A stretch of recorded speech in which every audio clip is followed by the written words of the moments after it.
네, 창조적 버림과 초월적 누림이라는 제목으로 함께 은혜를 나누겠습니다. 창조적으로 버려야 돼요. 누가 강제로 뺏어서 버리는 것이 아니라 이건 아니다 싶은 건 버려야 돼요.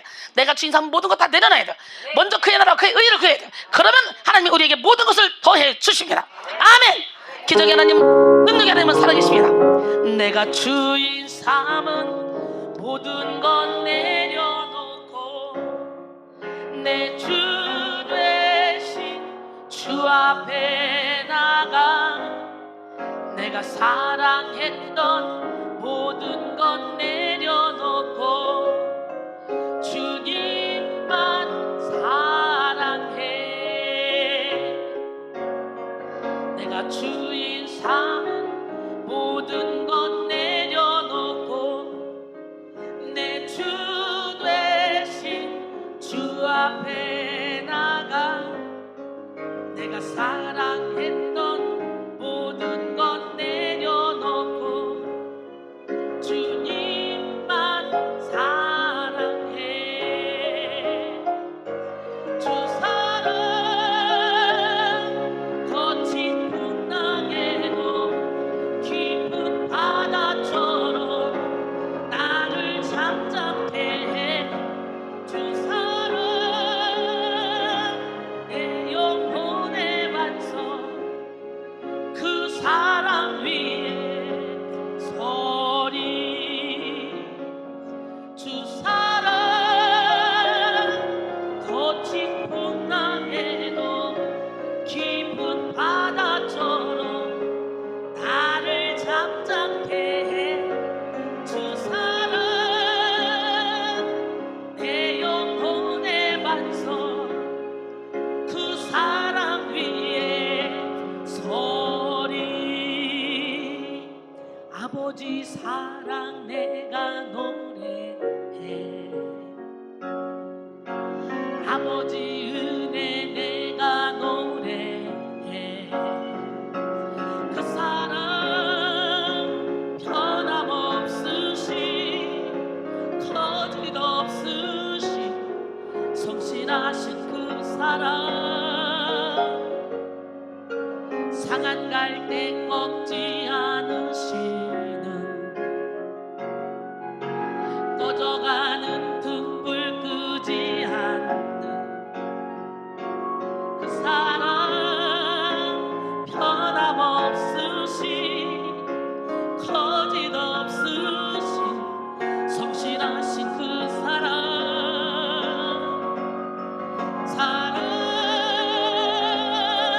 그 사랑 날 위해 주신 날 위해 다시 사신 예수 그리스도 다시 오실 그 사랑 죽음도 생명도 천사도 하늘의 어떤 권세도 끊을 수 없는 이 영원한 그 사랑 예수.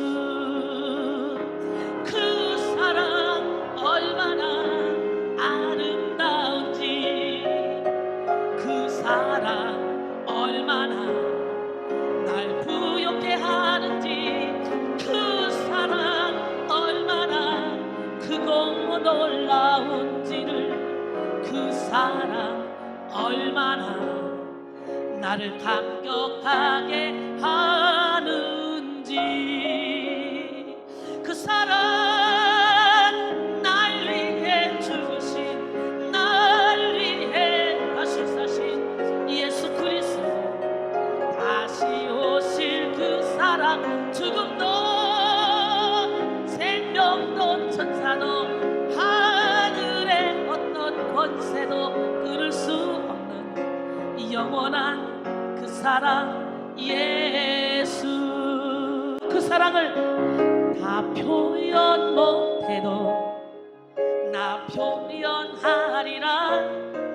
다 고백 못해도 나 고백하리라.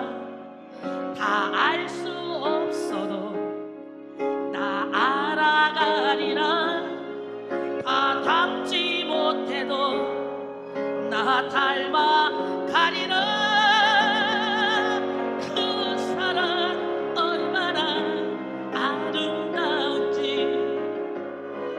사랑 얼마나 날 부욕해 하는지, 그 사랑 얼마나 크고 놀라운지를, 그 사랑 얼마나 나를 감격하게 하는지, 그 사랑 날 위해 죽으신, 날 위해 다시 사신 예수 그리스도, 다시 오실 그 사랑, 죽음도 생명도 천사도 하늘의 어떤 권세도 끊을 수 없는 이 영원한 그 사랑 예수, 그 주님께로 보혈을 지나 하나님 품으로, 보혈을 지나 아버지 품으로, 보혈을 지나 하나님 품으로 한 걸음씩 나가리. 존귀한 주 보혈이 내 영을 새롭게 하시네. 존귀한 주 보혈이 내 영을 새롭게 하네. 사랑합니다 나의 예수님, 사랑합니다 아주 많이요. 사랑합니다 나의 예수님, 사랑합니다 그것뿐이에요. 사랑한다 아들아, 내가 너를 잘 아노라. 사랑한다 내 딸아, 내게 축복 더하리라. 하나님께로 더 가까이 갑니다. 고통 가운데 계신 주님, 변함없는 주님의 그 신사랑, 영원히 주님만을 섬기리. 내 영혼이 은총 입어 중한 죄짐 벗고 오니, 슬픔 많은 이 세상도 천국으로 화하도다. 할렐루야 찬양하세. 내 모든 죄 사함받고 주 예수와 동행하니, 그 어디나 하늘나라. 주의 얼굴 뵙기 전에 멀리 뵈던 하늘나라, 바로 지금 내 맘속에 이곳이니, 날로 날로 가깝도다. 할렐루야 찬양하세. 내 모든 죄 사함받고 주 예수와 동행하니, 그 어디나 하늘나라. 높은 산이 거친 들이 초막이나 궁궐이나 내 주 예수 모신 곳이 그 어디나 하늘나라.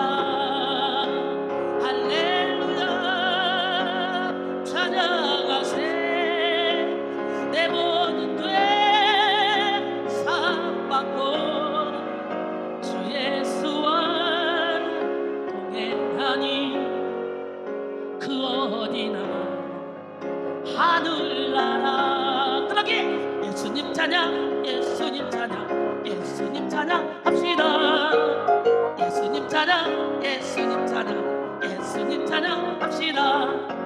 할렐루야 아멘 아멘 할렐루야. 예수님 찬양합시다. 할렐루야 아멘 아멘 할렐루야. 아멘. 예수님 찬양합시다. 예수 이겼네. 예수 이겼네. 예수 이겼네. 예수 사탄을 이겼네. 예수 이겼네. 예수 이겼네. 예수 사탄을 이겼네. 할렐루야 아멘 아멘 할렐루야. 예수 사탄을 이겼네. 할렐루야 아멘 아멘 할렐루야. 예수 사탄을 이겼네. 나도 이겼네. 나도 이겼네. 나도 이겼네. 나도 사탄을 이겼네. 나도 이겼네. 나도 이겼네. 나도 사탄을 이겼네. 할렐루야 아멘 아멘 할렐루야. 나도 사탄을 이겼네. 할렐루야 아멘 아멘 할렐루야.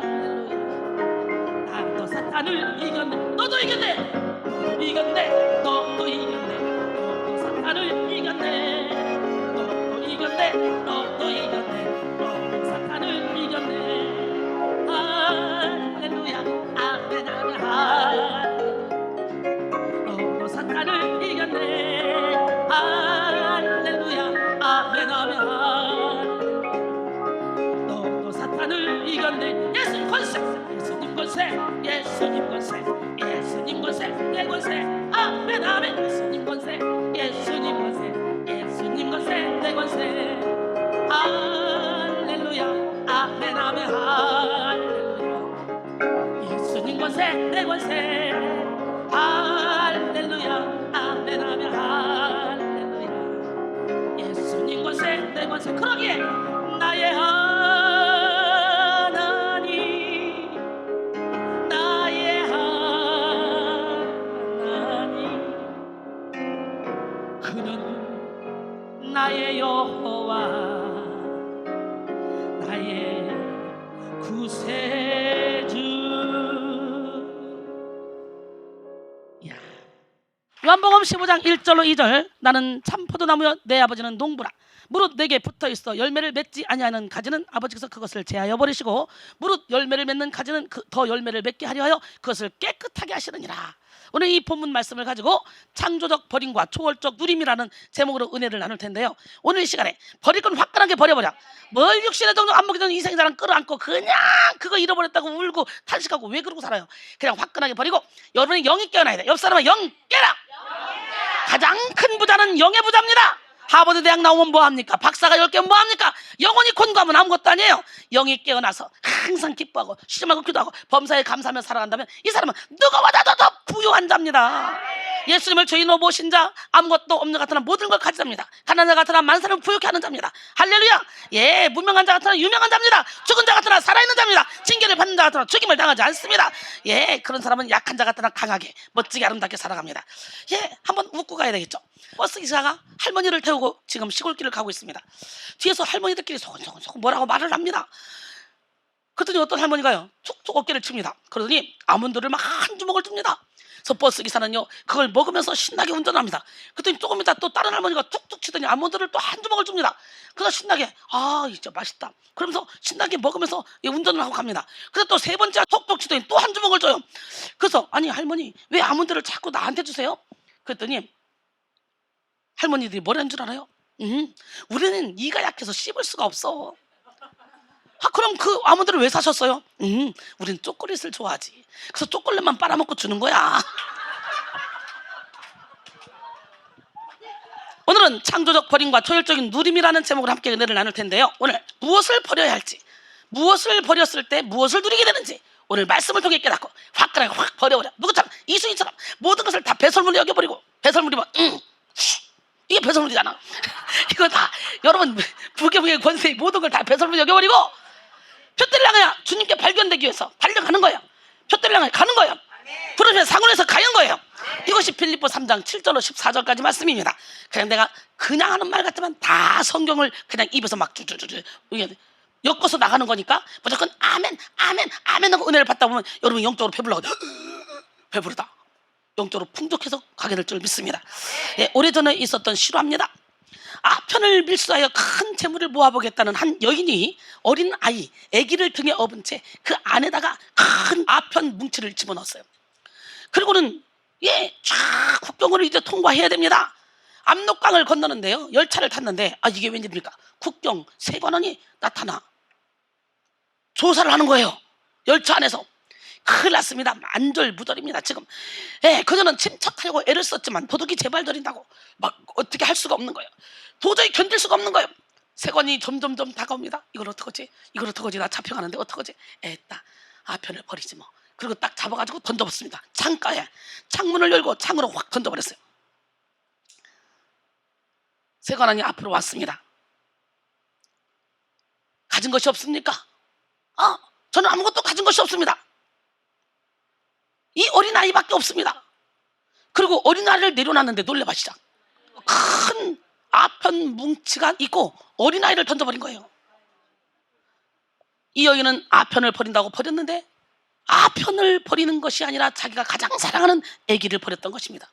너무 놀라고 당황하니까 아무 정신이 없는 거예요. 이거 나 잡혀서 감방에 간다, 큰일 났다, 했다 모르겠다고 던졌는데 이 아기를 던져놓고 아기 던진지도 모르고 있는 거예요. 여러분, 호랑이한테 잡혀가도 정신만 차리면 살아. 참, 이 여인이 얼마나 놀랐겠습니까? 이 여인은 재물을 모아보겠다는 그런 욕심으로 인해서 가장 소중한 것을 잃어버리게 됐습니다. 우리는 모든 욕심을 버리고 가장 소중한 것을 잃어버리는 어리석은 자가 되지 않아야 될 줄 믿습니다. 가장 소중한 것을 얻어야 돼요. 어떻게 하고? 모든 욕심을 다 버리고. 사자가 배가 고팠습니다. 그래가지고 굶은 사자가 이제 동네 마을 밖으로 나갔습니다. 뭐 하려고? 마을 밖 동산에 올라갔어요. 토끼 사냥을 해서 배를 좀 채우려고. 그랬더니 토끼 한 마리가 깜짝 오는 거예요. 얼커니. 딱 잡았더니 이 토끼가 하는 말, 이거 놔 임마. 그러니까 사자가 놀라가지고 하다가 또 쳐버렸습니다. 배가 고파 죽겠습니다. 그 다음날 기다렸습니다. 이게 내가 속나 봐라. 저 조그만 것 때문에 속았네. 그리고 그 다음날 기다렸더니 진짜 그 다음날 또 뭣도 모르고 깡총 그 토끼가 또 나온 거예요. 확 잡아서 이제는 안 속는다고 잡았습니다. 그랬더니 이 토끼 하는 말, 나야 임마. 깜짝 놀라서 하고 놀래가지고 놓쳤습니다. 2번 속지 3번 속습니까? 이 토끼가 이제 그 다음부터는 안 나타납니다. 그러니까 이 사자는 배가 고파 지금 죽을 지경입니다. 한 일주일쯤 지나니까 동네 토끼가 나타났습니다. 깡총 저거라도 잡아먹어야지. 확 잡았더니 소문 다 들었어 임마. 그래서 사자는 굶어 죽었잖아요.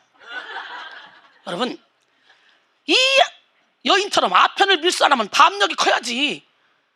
그잖아요. 담력이 크면 차분차분 이게 아편인지 이것이 자기 새끼인지 구분해서 버릴 건데, 담력이 없으니까 쫄아버리니까 멘붕되니까 그냥 아무거나 던져버린 거지, 그냥 잡히는 대로. 겨울잠을 자는 동물들은요, 겨울을 나는 방법을 잘 알고 있습니다. 이 동물들이 겨울을 나는 방법을 3가지로 이렇게 우리가 알고 있는데, 철새처럼 추운 곳을 피해서 따뜻한 먼 나라로 날아가는 방법이죠. 겨울이 되면 풀이 없어지고 먹을 것이 없어지니까 이제 어떻게 해요? 물이 얼면 또 먹이가 부족해지니까 푸른 초장이 있는 곳으로 이동하는 것입니다. 2번째는 뭐예요? 겨울잠을 자는 방법이죠. 신나게 겨울에 버틸 수 있는 영양분을 시큰 먹어서 겨울에 시큰 차고 봄에 또 나타나죠. 그런 동물이 있는가 하면 또 3번째는 털갈이를 하는 동물이 있어요. 물론 참 얇은 털을 따뜻한 털로 갈아입게 해서 털갈에서 추운 겨울을 이겨내려는 동물이 있습니다. 우리 인생에도 가을이라는 풍성한 계절이 지나가고 우리가 누리던 것이 혹독한 겨울처럼 사라지는 때가 있습니다. 여러분이 누리던 것들이 다 이렇게 밀물처럼 사라질 때가 있습니다. 가진 것을 빼앗기듯 잃어버릴 때도 있고, 또 자진해서 있던 것이 저절로 없어질 때도 있고, 여러분, 내 스스로 내려놓을 때도 있고. 어떤 게 좋아? 잃어버리는 게 좋아? 그냥 강제로 빼앗기는 게 좋아? 내 스스로 내놓는 게 좋아? 어머, 알기는 진짜 잘하네. 오늘 다 내려놔. 여러분은 어떻게 하십니까? 겨울을 나는 동물처럼 그저 현실을 피하며 살아나며 그냥 철새처럼 다니는 그런 삶을 삽니까? 아니면 겨울잠을 자듯이 조용히 그냥 세월만 지나기를 기다리고 계십니까?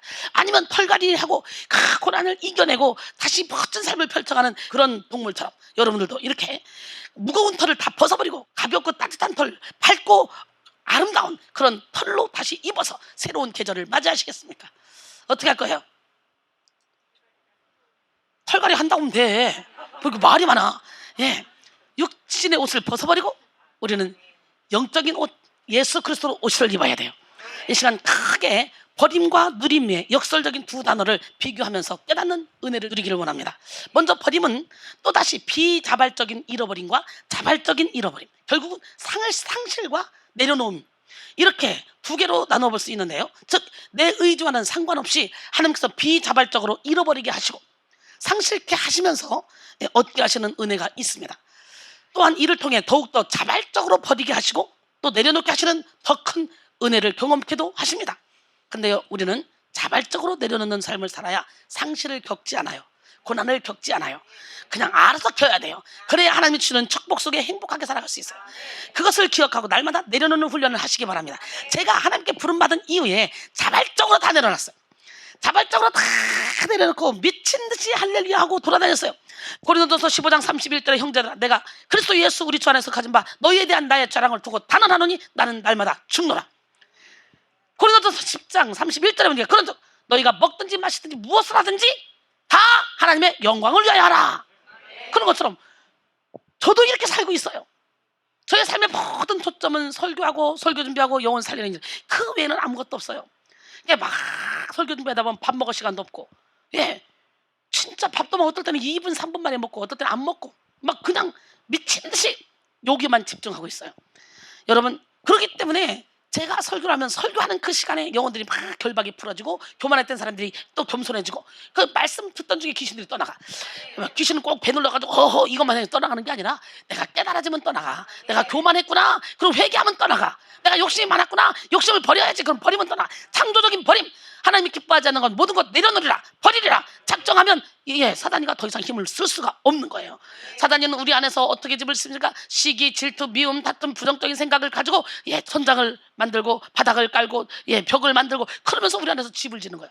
근데 사랑이라 화평인데 자비양선 청소하는 절제의 삶을 살아봐. 사탄이가 먹을 것이 없어서, 집질 재료가 없어서 그냥 알아서 도망가는 거예요. 알아서 그냥 한 길로 왔다 7길로 도망가는 거예요.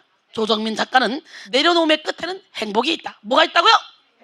에픽테투스는 쓸데없는 욕심을 버리도록 힘써라. 곧바로 형언할 수 없는 만족감과 아울러 행복을 얻을 것이다 라고 말했습니다. 타고로는 버리는 것은 얻는 것이다. 버리는 것이 뭐라고? 버리는 것이 얻는 것이다. 이것은 인류가 역사를 거듭하면서 깨우친 것이다 라고 말했습니다. 잠언 11장 24절 25절 흩어 구제해도 더욱 부하게 되는 일이 있나니 과도히 아껴도 가난하게 될 뿐이라. 구제를 좋아하는 자는 풍족해질 것이요 남을 윤택하게 하는 자는 자기도 윤택하여지리라. 할렐루야. 이게 역설적인 축복이에요. 여러분, 타고로는 뭐라 그랬다고요? 버리는 것이 얻는 것이다. 이것은 인류가 역사를 거듭해오면서 깨우친 것이다 그랬던 것처럼 오늘 이 시간에 여러분 모두가 다 하나님이 기뻐하지 않는 모든 것은 다 버립시다. 모든 행실도 버리고 다 내려놓고, 그리고 창조적인 버림을 내려놓음을 통해서 하나님이 나를 통해 일하시는 것을 온몸으로 체험하기를 원합니다. 우리는 소중한 것을 잃어버렸을 때 슬퍼하죠. 괴로워하죠. 잃어버린 것으로 인해 가슴이 아프기도 하죠. 어떤 사람은 그것 때문에 화병이 들기도 합니다. 고통스럽게 살아가기도 하죠.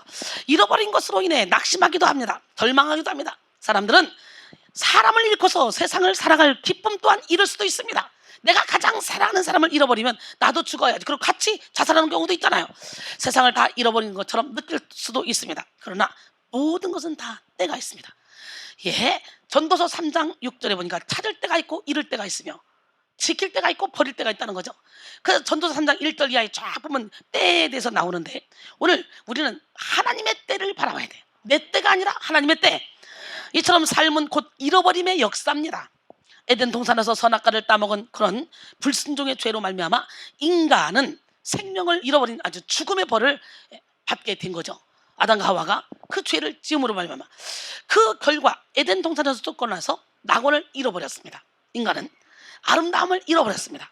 추함과 부끄러움, 미움과 시기, 그리고 책임전과 고독만 가득했습니다. 이 고통이 시작됐어요. 타락의 결과로 인간은 에덴 동산만 잃은 것이 아닙니다. 하나님의 형상으로 지음받은 인간이 점점 더 하나님의 형상을 잃어버리게 된 것이죠. 그 결과 인간의 존엄성도 잊어버렸습니다. 이 세상에 꼭 있어야 될 소중한 가치를 또 너무 많이 잃어버렸습니다. 잃어버린 채 살아가고 있습니다. 인간적이고 육적인 속성을 버린다는 것은 새로운 삶으로의 시작입니다. 그만큼 예수님을 만나고 살아가는 우리는 세월이 지나면 지날수록 주님을 더욱더 의지하고 육적인 것이 아닌 영적인 그런 것에 우리의 시선을 돌리게 됩니다. 이것이 바로 본질을 되찾는 여정의 시작이죠. 베드로서 2장 25절에 너희가 전에는 양과 같이 길을 잃었더니 이제는 너희 영혼이 영혼의 목자와 감독 되신 이에게 돌아왔느니라. 누가복음 15장 24절에 이 내 아들은 죽었다가 다시 살아났으며 내가 잃었다가 다시 얻었노라 하니 그들이 즐거워하더라. 그러죠. 잃어버린 누구예요? 탕자, 돌아온 탕자. 이처럼 이 땅 위의 인생을 잃어버림과 상실이라는 단어로 정의하는 것도 과언이 아닙니다. 우리는 고통의 바다 위를 항해하면서 그 바다에 끊임없이 무엇인가를 빠뜨려 잃어버리면서 살아갑니다. 잃어버리지 않을 수 있다면 얼마나 좋겠습니까? 그러나 어차피 잃어버린 것이라면 그렇게 하지 않았더라면, 내가 거기 가지 않았더라면, 내가 그런 일만 하지 않았더라면, 내가 저 사람과 결혼하지만 않았더라면, 내가 저 애기만 낳지 않았더라면, 내가 뭐 했더라면 이거 버려야 돼. 그랬다 할지라도 오해 믿음을 가져야 돼. 욥이 까닭없이 고난을 당하면서 참 멋있었습니다. 욥기 1장과 2장에서는 멋있는 모습을 보여줍니다. 우스땅을 돌아다니며 우스땅에 있는 욥을 주위하여 봤느냐? 개처럼 하나님을 경외하고 동방의 의인 중에 의인이라고 하면서 하나님이 막 칭찬을 하니까 이 사탄마귀가 에이 하나님이 울타리를 두르시니까 그렇지 다 걷어가 보세요. 그럼 한번 해봐라. 그래가지고 일시에 모든 재물을 다 잃고 자식까지도 다 잃어버렸어요. 그리고 났는데 뭐라고 욥이 고백합니까? 주신이도 여호와시오 주하시도 여호와께서 탄양받으실지어다. 욥기 1장 21절에 알거지가 됐는데 2장에서 또 물어봅니다. 야 괜히 너 때문에 내가 우리 말 잘 듣는 욥을 갖다 고난을 줬구나. 야 네가 아무리 흔들어도 안 넘어가지. 그렇다니까 걔는 에이 가족을 쳐보쇼. 결국은 죽이지만 마라. 그리고 욕창이 나서 기왓장으로 긁을 정도로 고통스럽게 있습니다. 그럴 때 걔가 핥을 정도로. 그런데 이게 웬일입니까? 욥이 거지가 됐어. 욥의 아내가 아이고 당신 이래도 하나님의 믿음을 굳건하게 지킬 거냐? 차라리 욕하고 죽어버려라. 욥의 아내가 떠납니다. 욥기 2장 9절로. 그랬더니 10절에 뭐라고 하네. 이 어리석은 여자 같다. 네가 하는 말이 우리가 하나님께 복도 받았은 적 우리가 화도 함께 받아야지 마땅하지 않겠는가? 아 진짜 멋있네. 하나님이 자랑할 만하네. 그래서 애매한 고난을 받아서 성경 속에 애매하게 고난을 받았다 그러면 뭐라고 말합니까? 우리는 욥의 고난을 그러죠. 그러나 여러분 하나님은요 이렇게 동방에 하나님이 보시기에 의인이 아니라 이 사람들 중에 그 중에 제일 으뜸된다는 거예요. 그러나 하나님 보시기에는 아직도 원죄로부터 온 자기 의가 저 무의식 깊은 곳에 욥에게 있는 거야. 근데 그걸 끄집어내야 되는데 욥이 인간의 한계선상에서 항복할 수 있어. 그럴 때나 끄집어낼 수 있는 거야. 수술할 때도 내가 항복해야지 수술할 수 있지. 수술을 배를 가르겠다니까 내가 막 이리 뛰고 저리 뛰고 도망가고 나 수술 안 받겠다고 그러면 어떻게 돼요? 수술 못 받잖아. 우울증 환자들 항복해야 치료를 받을 수 있지. 나 안 받아. 난 기도 안 받아. 그리고 맨날 이리 뛰고 저리 뛰고 날 뛰고 돌아다니면 어떻게 돼? 그러니까 강제로라도 끌어다가 묶어서라도 수술을 하잖아. 그래서 고치잖아. 야, 욥이 그때까지도 멋있었는데 이제 욥기 2장 마지막 절쯤 되니까 욥을 가장 사랑하는 친구들이 번타국에서 왔습니다. 욥의 모습을 보고 일주일 동안 입 벌리고 아무 말도 못합니다. 욥이 거기서부터 이제 자존심이 올라오기 시작해요. 자존심. 그래서 다 내려놔도 사람들이 자존심은 마지막까지 갖고 있더라고. 예수 이름으로 자존심은 떠나갈 자다. 영국 격언에 자존심은 악마의 화원에 피는 꽃이래요. 칼바르트는 자존심은 원죄의 뿌리래요. 이순신은 자존심은 마귀의 통로라 그랬어요. 그러니 이 아무짝에도 쓸모없는 자존심 예수 이름으로 다 버리시고 주님이 주시는 주신감을 가지고 살아가기를 원합니다. 할렐루야. 그래서 여기는 자존심을 깨 부셔버리는 곳입니다. 그래서 내가 막 야단치면 아유 사람들 많은 데서 자존심이 있지 어떻게 저렇게 야단칠 수 있지? 책망을 받는 것은 빛으로 말미암아 다 드러나게 돼 있어. 사석에서 야단을 쳤을 때 안 들으면 공개적으로 나도 모르게 나와. 그래서 성령께서 저를 인생 막대기로 사람 채찍으로 때리시는 거야. 근데 아무나 때리냐? 영적인 거당만 때리지. 욥이 이제 그렇게 고난 가운데 있었지만 하나님을 부인하지 않았는데 지 친구들을 보고 그때부터 욥의 의가 드러나기 시작했어. 하나님은 인간의 한계선상에서 우리 자신이 두 손 두 발 다 든다는 걸 알기 때문에 우리를 코너로 밀어넣기도 한다니까. 코너로 밀어넣기 직전에 미리 알아서 딱 하나님의 뜻을 알아서 달려가 봐. 저처럼 이렇게 신바람 나게 살아. 이 땅에서도 저는 천국을 누리고 삽니다. 저는 사역한다고 23년째 이 길을 가는데 한 번도 좌로나 우로나 치우쳐 본 적이 없어요. 그냥 이리만 쫙 생명고가 진액을 다 빼고 갔어요. 여러분, 이제 욥이요, 그랬더라면 자기가 태어난 날 생일을 저주하면서 가장 많이 대냈던 말이 뭔 줄 알아요? 뭐뭐뭐 하였더라면. 드디어 불평이 나오기 시작합니다. 이게 나와야 돼요. 여기 지금 은혜 받고 나서 불평 불만 입에서 막 나오는 사람들 수술 받고 있는 중이야. 근데 그것이 길어지면 인정 못 받아. 그냥 불평 불만 안 하고 조용히 자기 이 어둠의 영을 싹 몰아내고 처리하고 여기다 막 열매 맺는 삶을 살아봐. 얼마나 존경과 사랑을 받겠어. 저 사람 어떻게 전장만 들어가면 불평 불만하냐? 그런 사람이 되면 되겠어 안 되겠어? 하여튼 욥이 입을 열어 이르되, 욥기 3장 2절 이하에 보니까 내가 난 날이 멸망하였더라면 계속 그럽니다. 지금 산에 아이를 베었다 하던 그 밤도 그러하였더라면, 그날 그 밤이 캄캄하였더라면, 그날이 캄캄하였더라면 좋겠대요. 하나님이 위에서 돌아보지 않으셨더라면, 빛도 그날을 비추지 않았더라면, 어둠과 죽음의 그늘이 그날을 자기의 것이라고 주장하였더라면, 구름이 그 위에 덮었더라면, 흑암이 그날을 덮었더라면, 그 밤이 캄캄한 어둠에 잡혔더라면, 해의 날수와 달의 날수에 들지 않았더라면, 그 밤에 자식을 베지 못하였더라면, 그 밤에 즐거운 소리가 나지 않았더라면, 그랬더라면 나를 저주하는 자들 곧 리워야단을 격동시키기에 익숙한 자들이 그 밤을 저주하였더라면, 그 밤에 새벽 별들이 어두웠더라면, 그 밤이 광명을 바랄지라도 얻지 못하며 동틈을 보지 못하였더라면 좋았을 것을. 내가 내 모태의 불을 탔지 아니하여 내 눈으로 환난을 보게 하는 것이 하였구나. 그러면서 내가 젖을 빨지 않았더라면 막 그러면서 그 이후에도 계속 불평을 합니다. 이랬더라면 저랬더라면. 여러분의 인생에 어떤 일이 벌어졌어도 이랬더라면 하지 마시고, 이제는 어떻게 이 문제를 해결할까? 긍정적인 삶을 살아야 돼요. 이렇게 욥처럼 잃어버린 것에 집착하다 보니까 자신의 신세를 한탄하게 되고, 심지어 자신이 태어난 생일을 저주하게 되죠. 자기를 낳아주신 어머니의 모태까지 저주했을 정도입니다. 그러나 무엇인가 잃어버렸을 때, 그때 우리는 왜 그것을 잃게 되었는가 빨리 깨달아야 돼요. 고난이 문제가 아니라 고난의 의미를 모르는 것이 문제입니다. 잃어버린 것의 소중함을 깨달아야 돼요. 우리는 무엇인가 잃고 난 후에야 그것의 소중함을 아는 경우가 많이 있습니다. 시간을 잃어버리고 난 뒤, 건강을 잃어버리고 난 뒤, 물질을 잃어버리고 난 뒤, 사랑하는 사람을 잃어버리고 난 뒤, 그 뒤에 뒤늦게 소중히 여기지 않았음을 후회하죠. 그러나 잃은 것이 있으면 반드시 얻는 것이 있습니다. 그것이 비자발적으로 잃은 것이나 상실되었을 때, 혹은 자발적으로 자원해서 잃어버리거나 내려놨을 때, 둘 다 모두 반드시 더 소중하고 더 귀한 것들을 얻게 하시는 하나님, 그 하나님은 여러분의 하나님입니다. 우리가 하나님을 생각함으로 주인 삼은 모든 것들을 내려놓을 때 하나님은 결코 우리를 버리시지 않는다는 것을 깨닫게 됩니다. 우리가 창조적인 버림을 할 때 비로소 하나님의 사랑을 발견할 수가 있습니다. 우리와 하나님 사이를 가로막았던 것들이 선명하게 보여지는 것이죠. 내가 주인 삼은 모든 것들을 내려놓으려고 할 때는 사실 벼랑 끝에 서 있는 것처럼 마음이 어렵습니다.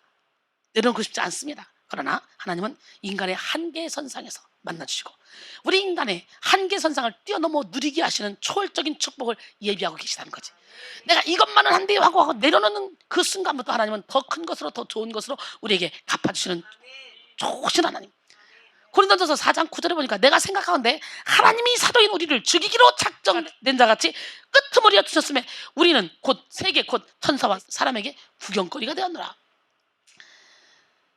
여러분, 하나님의 말씀인 성경 속에 믿음의 선배들이 한결같이 보여주는 교훈이 뭡니까? 신앙 교훈은 바로 잃을 때는 반드시 얻는 것이 있다는 것이죠. 그래서 욥도 이 모든 고난의 과정을 거친 후에 깨닫고 비로소 다음과 같은 고백을 하죠. 욥이 참 멍청합니다. 그냥 빨리 깨닫고 그냥 회개하고 자복하고 자기 의의를 내려놨으면 친구들이 그냥 너 뭔가 잘못이 있어서 그런 거야, 막 조롱할 때 같이 논쟁하지 말고, 그래 나도 모르는 내 죄가 있겠지 뭐, 그래 나를 위해 기도해줘, 나를 불쌍히 여겨줘. 그리고 기도하면서 하나님, 나에게 무엇을 원하십니까? 내가 무엇을 잘못했길래 이렇게까지 고난을 허락하십니까? 사탄도 하나님이 부리시는 영인데 하나님이 나를 사랑한 줄 알았는데 이렇게까지 처절한 고난을 허락하시는 거 보면 내가 지금 고칠 게 있습니다. 하나님 내게 알게 하여 주시옵소서. 그리고 하나님의 뜻을 구해야지.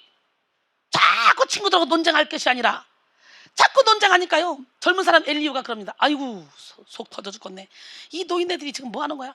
당신들이 의인이면 얼마나 의인이고 당신들이 잘했으면 얼마나 잘했어. 하나님이 그걸 보는 줄 알아? 고난의 밤중에 노래하게 하시는 하나님을 바라봐야지. 욥기 35장 9절 이하에 그렇게 말씀합니다. 그러면서 조금씩 깨닫기 시작하다가 이제 욥기 42장 2절로 6절까지 보니까 주께서는 못하실 일이 없사오며 무슨 계획이든지 못 이루실 것이 없는 줄 아오니 무지한 말로 이치를 가리는 자가 누구니까? 나는 깨닫지도 못한 일을 말하였고 스스로 알 수도 없고 헤아리기도 어려운 일을 말하였나이다. 내가 말하겠사오니 주는 들으시고 내가 주께 묻겠사오니 주여 내게 말하소서. 내가 주께 대하여 귀로 듣기만 하였사오나 이제는 눈으로 주를 배웁나이다. 그러므로 내가 스스로 거두어드리고 티끌과 재 가운데서 회개하나이다. 이제는 멋진 고백을 하죠. 스스로 지금까지 알지도 못하고 한 말을 다 주워드리겠고 이제는 티끌과 재 가운데서 회개하겠다는 거예요. 예, 귀로만 듣던 하나님을 이제 눈으로 보게 됐다는 거예요. 고난을 통해서. 예, 그럴 때 우리 주님이 그러므로 내가 스스로 거둬들이고 티끌과 재 가운데서 회개한다고 할 때 주님이 그래요. 야, 네 세 친구를 용서하고 그들에게 기도해줘라. 그리고 세 친구에게 야, 너희들은 욥에게 가서 재물을 드리고 기도를 받아라. 그리고 화해를 해라. 결국은 욥을 들어주십니다. 아멘. 예, 근데 욥이 그렇게 순종했습니다. 그래서 10절에 보니까 욥이 그의 친구들을 하여 기도할 때 여호와께서 욥의 곤경을 돌이키시고 여기서 욥에게 이전 모든 소유보다 갑절이나 더하시니라. 할렐루야, 갑절이나 주시니라. 그러니 우리는요 화목해야 돼. 화평해야 돼.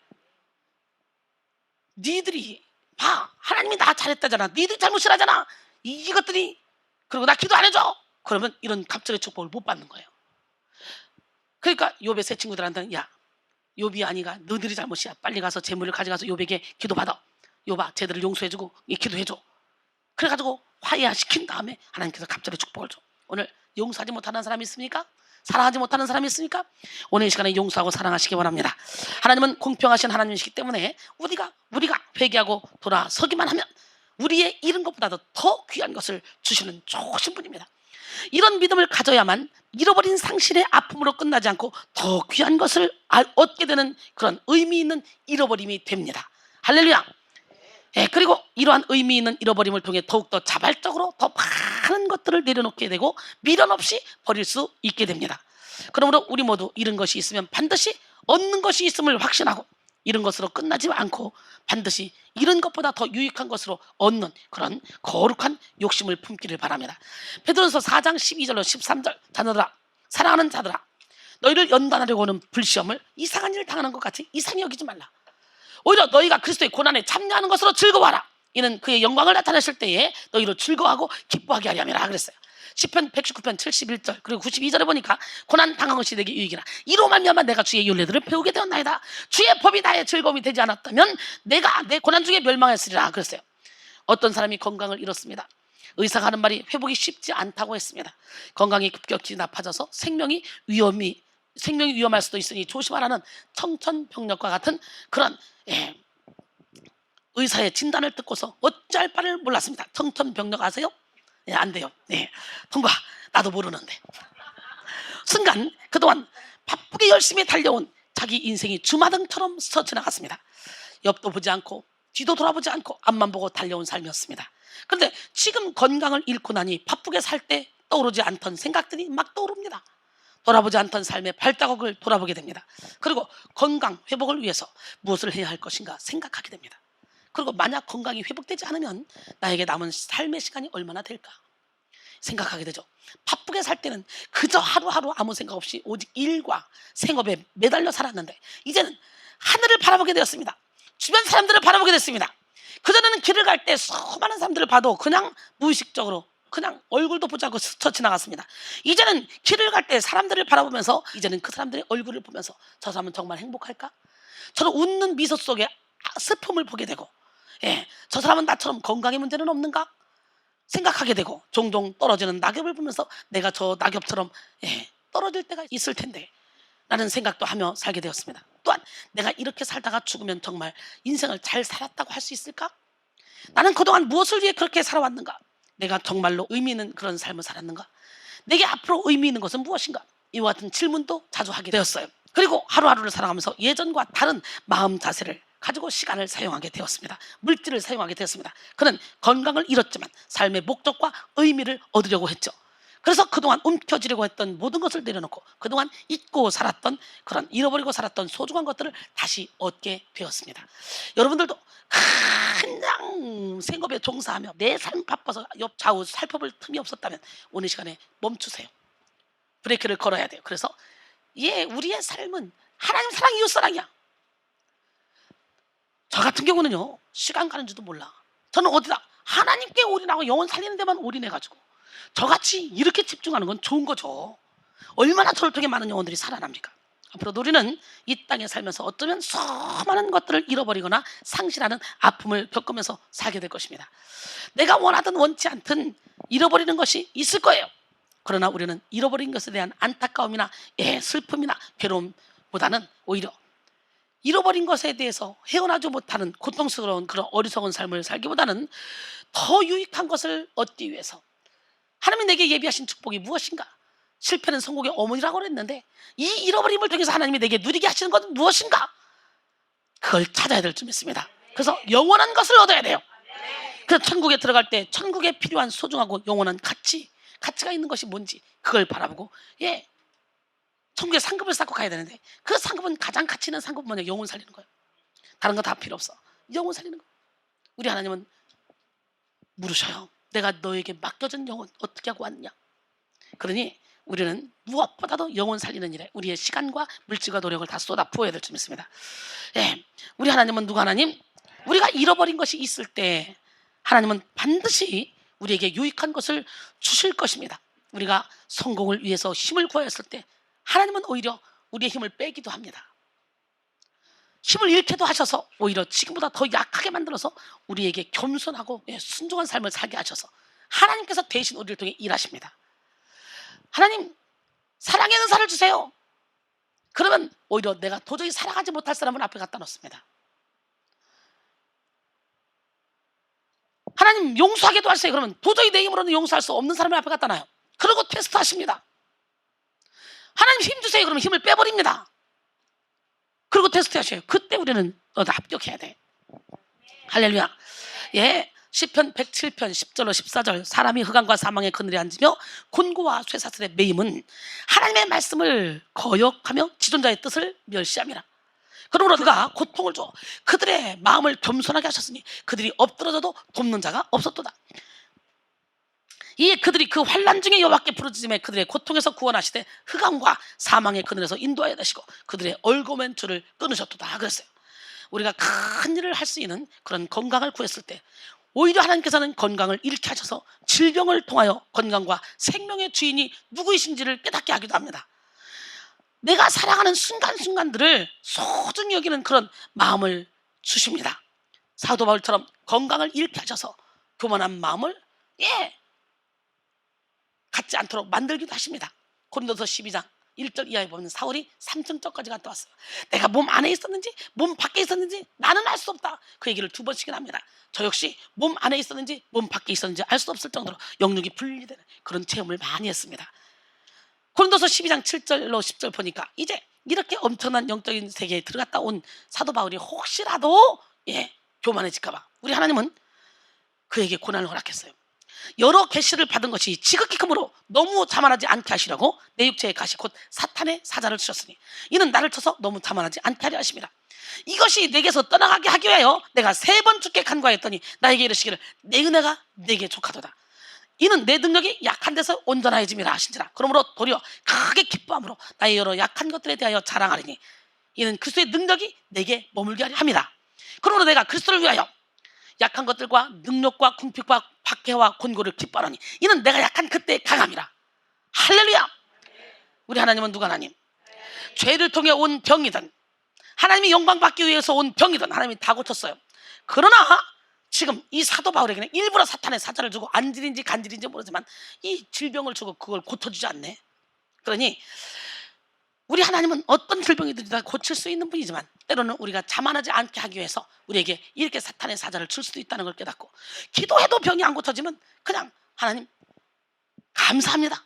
이래도 감사 저래도 감사 그리 아니할지라도 감사. 할렐루야. 이렇게 살아가야 될 줄 믿습니다. 예, 우리가 행복을 위하여 부요함을 간구할 때 하나님께서는 오히려 부를 잃게 하셔서 가난을 통해서 인생에 더 깊은 지혜를 배우게 하시기도 합니다. 우리가 사람들에게 인정받기 위해서 권세를 구했을 때 우리 하나님은 오히려 우리를 낮추십니다. 그래서 하나님을 찾게 하시고 먼저 하나님께 인정받도록 하십니다. 우리는요, 먼저 하나님께 인정받아야 돼요. 하나님께서 우리가 구하는 것을 얻게 하시는 것보다 때로는 오히려 잃게 하셔서 우리에게 정말로 필요한 것을 얻게 하실 때가 있다는 것을 우리는 믿어야 돼요. 이것이야말로 창조적 버림을 통해 초월적인 그런 영적인 삶을 사는 그런 그리스도인의 자세입니다. 고린도서 1장 8절 9절 형제들아, 우리가 아시아에서 당한 환난을 너희가 모르기를 원하지 아니하노니 힘에 겹도록 심한 고난을 당하여 살 소망까지 끊어지고 우리 마치 우리 자신이 사형 선고를 받은 줄 알았으니 이는 우리로 자기를 의지하지 말고 오직 죽은 자를 다시 살리시는 하나님만 의지하게 되십니다. 할렐루야. 오늘 이 시간 여러분이 잃어버린 것이 있다면 왜 잃어버렸는지, 하나님께서 왜 잃어버리게 하셨는지, 그리고 그것을 통해서 무엇을 얻게 하시려고 하시는지 이거를 잘 생각해 보시고 고난의 의미를 깨닫는 시간이 되기를 원합니다. 장 자크 루소는 인간의 본래적 허약성을 인지하는 것만이 우리를 사회적 존재로 만들고 인간다움의 가치로 향하게 한다고 말했습니다. 하나님은 우리의 잃어버림을 통해서 우리 스스로의 한계를 느끼게 하고 하나님의 능력을 의지하도록 이끌어 가시는 좋으신 분입니다. 우리가 무엇인가를 잃어버렸을 때 기억해야 될 것은 하나님이 이 잃어버림을 통해서 다른 무엇인가를 얻게 하실 것이다. 할렐루야. 오늘 본문은 예수께서 말씀하신 포도나무 비유의 시작하는 말씀인데요, 예수님은 참 포도나무이며 하나님 아버지는 농부시고 예수를 믿는 저와 여러분은 포도나무에 붙어있는 가지라고 말씀하시죠. 그런데 열매를 맺는 가지는 더 열매 맺게 해서 깨끗하게 하지만 열매 맺지 않는 가지는 농부이신 하나님께서 가지치기를 가차없이 한다는 거죠. 열매 맺는 가지는 열매를 맺게 하기 위해서 열매 맺지 않는 포도나무 가지를 정리하는 거예요. 깨끗하게 하기 위해서. 그러니까 열매도 못 맺는 것이 붙어있으면 열매 맺는 가지의 영양까지 뺏어가니까 이 열매 맺는 가지를 잘 보존하기 위해서 열매 맺지 못하는 가지를 다 꺾어버리는 거예요. 우리 하나님은 살아계신데 여러분, 이것은 하나님께서 우리에게 잃어버리게 하시는 것이 있음을 뜻하죠. 농부이신 하나님께서 뜻을 가지고 가지를 잘라버리시는 것이죠. 나무 입장에서는요, 잃어버리는 것입니다. 가지를 잃어버린 포도나무는 가지를 잘라버리는 그런 농부가 원망스러울 수도 있습니다. 가지를 잘라버릴 때 큰 아픔을 느낄 수 있습니다.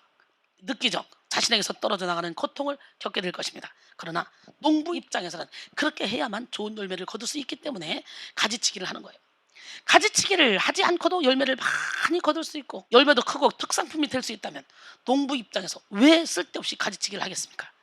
그러나 가지치기를 해야 멋진 열매가 나오는 거예요. 큰 열매가. 여러분, 우리는요, 화끈하게 버릴 건 버려야 되는데 이것도 갖고 싶고 저것도 갖고 싶고 저것도 갖고 싶고 저것도 갖고 싶고 그러니까 하나님 주신 걸 못 받아. 뭔가 손에 가득 찬 곳에는 아무리 좋은 걸 줘도 받을 수가 없잖아. 내려놔야 받지. 이 시간에 화끈하게 내려놓고 화끈하게 받읍시다. 여러분이 지금까지 받아왔던 모든 영적인 그런 은사도 다 내려놔. 이번에 다 내려놔봐. 이 건물을 다시 재개발한다. 그럴 때 이거는 내가 다시 사드린 거니까 이건 놔두고, 이 방은 인테리어에서 이 방은 놔두고, 그러면 어떻게 해요? 3층은 전체 자기들끼리 회의해서 3층은 인테리어 다 했으니까 3층만 놔두고, 그러면 이게 재개발이 돼? 안 돼? 안 돼. 아무리 아까워도 이건 좋은 거야, 아까운 거야. 그러나 다 내려놔니까 일단 내려놔봐. 그러면 하나님이 확 내려놓으면 다시 하나님의 집으로 진다. 그러다가 내려놨던 그 좋은 거 다 끌어온다. 하나님이 넣어주신다, 더 좋게 해서. 우리의 재능과 탤런트 하나님이 다 쓰시잖아요? 안 쓰잖아요? 다 내려놔. 네 거 아니야, 내려놔. 그럼 내려놓고 나면 하나님은 거기다 얹어서 쓰신다니까. 문제는 내가 안 내려놓고 잘난 척하고 교만 떨으니까 이게 그 탤런트가 아무리 노래를 잘하고 아무리 연주를 잘해도 그 재능을 하나님이 안 쓰시는 거예요. 우리는 꽹가리로 많은 거야. 하나님께 내어드리면 하나님께서는 멋지게 우리를 작품으로 만들어 쓰십니다. 미국에 어떤 포도원지기가 있었습니다. 포도를 심어놓고 포도 열매를 맺게 하기 위해서 많은 노력을 했으나 헛수고였습니다. 그래서 하루는 포도나무 전문가를 데려다가 포도나무가 열매를 맺을 수 있는 비결을 가르쳐달라 했더니 전문가는 아무 말 없이 포도나무 밭에 들어가더니 인정사정 없이 포도나무 가지를 막 잘라버리는 거예요. 포도원 주인은 이거 큰일 났다. 이것마저도 이제 끝났다. 실패했다.